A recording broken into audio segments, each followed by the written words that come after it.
Salam saudara sekalian dimanapun Anda berada. Sobat CCTV yang saya kasih di dalam Tuhan. Video kali ini saya akan membahas tentang karunia pemberita Injil. Ya memang semua karunia berhubungan berkaitan dengan pemberitaan Injil. Tetapi khusus untuk kali ini, karunia sebagai pemberita Injil, ini tentu ada sedikit perbedaan penjelasan. Saudara dikasih Tuhan, memberitakan kabar baik seperti penjelasan saya di awal tentang karunia sebagai rasul. Semua orang harus memberitakan kabar baik. Semua orang harus memberitakan janji Allah yang digenapi di dalam Yesus. Tetapi karunia tentang memberitakan Injil, ingat, kalau orang bertanya, apakah itu Injil? Injil adalah kabar baik. Kabar baik apa? Kabar baik Allah menggenapi janjinya. Karena Allah adalah Allah perjanjian. Allah adalah Allah covenant. Allah yang berjanji mempertaruhkan dirinya sendiri. Kalau Tuhan tidak berjanji mempertaruhkan dirinya, ingat, umat Allah itu mengingkari janji berkali-kali. Dan Tuhan tidak pernah ingkar janji. Saudara kasih Tuhan, kabar baiknya adalah Allah menggenapi janjinya. Dia berkata, aku telah melihat kesengsaraan umatku. Aku datang segera, aku turun segera untuk membebaskan mereka. Sesungguhnya yang dipandang oleh Tuhan tentang penderitaan umat manusia itu adalah perbudakan karena dosa. Bukan hanya perbudakan secara fisik, secara bangsa di dunia ini, tetapi karena perbudakan dosa. Karena dosa menenggelamkan manusia. Dalam lumpur dosa, manusia itu mengalami kerumitan hidup. Kerumitan keluarga, kerumitan masa depan, kerumitan pergaulan anak. Semua kejatuhan, keburukan itu akibat dari kerusakan total manusia, akibat dosa. Dosa yang melanda manusia, dosa yang melanda dunia ini. Kabar baiknya adalah Yesus datang sebagai Immanuel, sebagai penghapus dosa. Datang ke Bethlehem, melayani kita, menggantikan kita. Mati di atas kayu salib, dikuburkan, lalu bangkit pada hari yang ketiga, hidup selama-lamanya. Inilah kabar baik itu. Dan karunia sebagai pemberita Injil memberitakan kabar baik itu. Memang memberitakan kabar baik itu tugas, hak sekaligus kewajiban setiap umat Tuhan yang telah mengalami kasih Kristus. Memang betul. Semua orang harus memberitakan sesuai dengan potensinya masing-masing.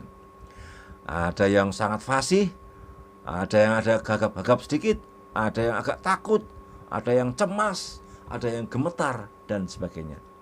Tetapi kalau orang itu mendapat karunia sebagai pemberita Injil,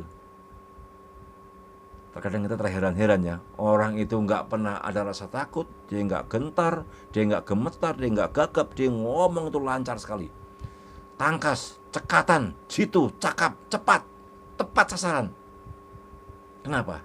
Karena dia dikhususkan Tuhan, dipilih Tuhan untuk menjadi umatnya yang diberi karunia sebagai pemberita kabar baik, pemberita Injil.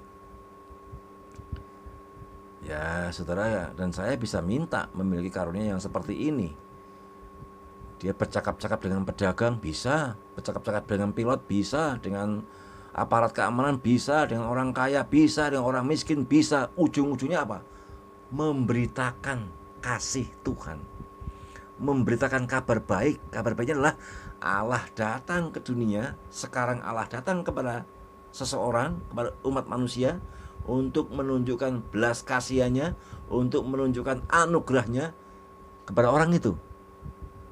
Dan orang itu tidak punya kesempatan untuk membantah, kecuali hanya berkata amin. Itu ciri-ciri orang yang punya karunia sebagai pemberita Injil.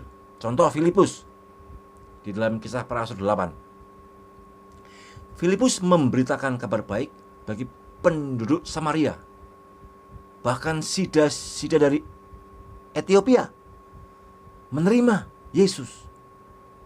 Filipus yang sangat fasih, sangat cakap, cekatan, tangkas, jitu, memberitakan kabar baik. Saudara,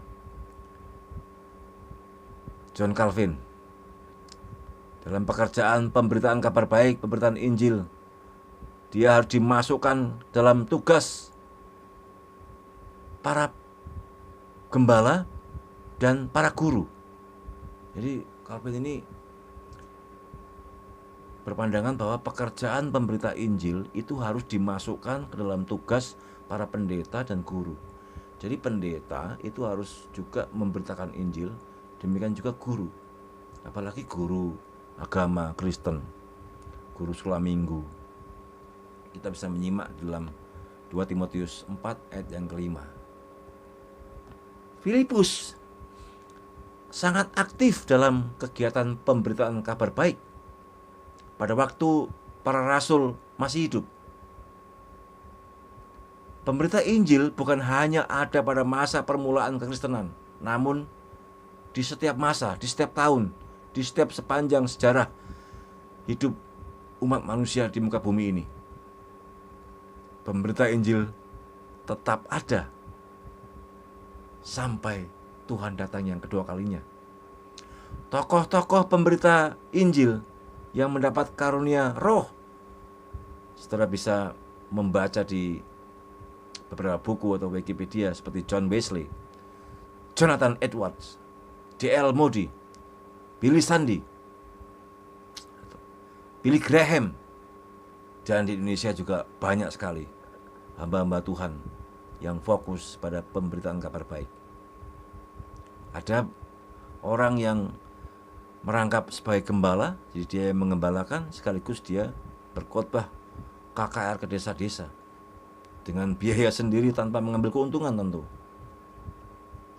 Ada juga hamba Tuhan sebagai evangelis, sebagai pemberita Injil yang tidak sambil mengembalakan. Dia memang fokus atau mengkhususkan diri sebagai pemberita Injil. Kita harus mengingat bahwa yang dimaksudkan sebagai pemberita Injil adalah memberitakan tentang Yesus, bukan yang lain.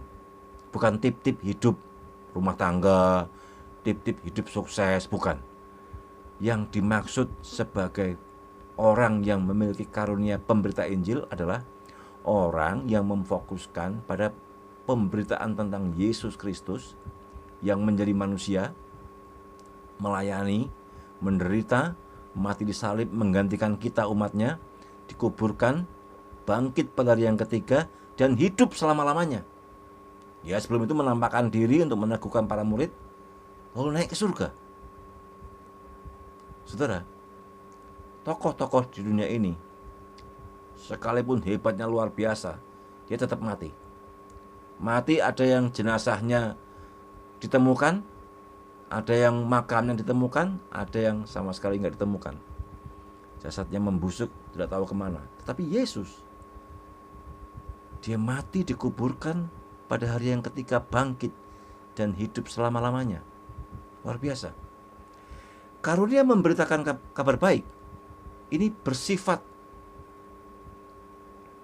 spiritual yang disertai dengan fasih lidah, dengan urapan kuasa Roh Kudus yang dapat menginsafkan orang akan dosa.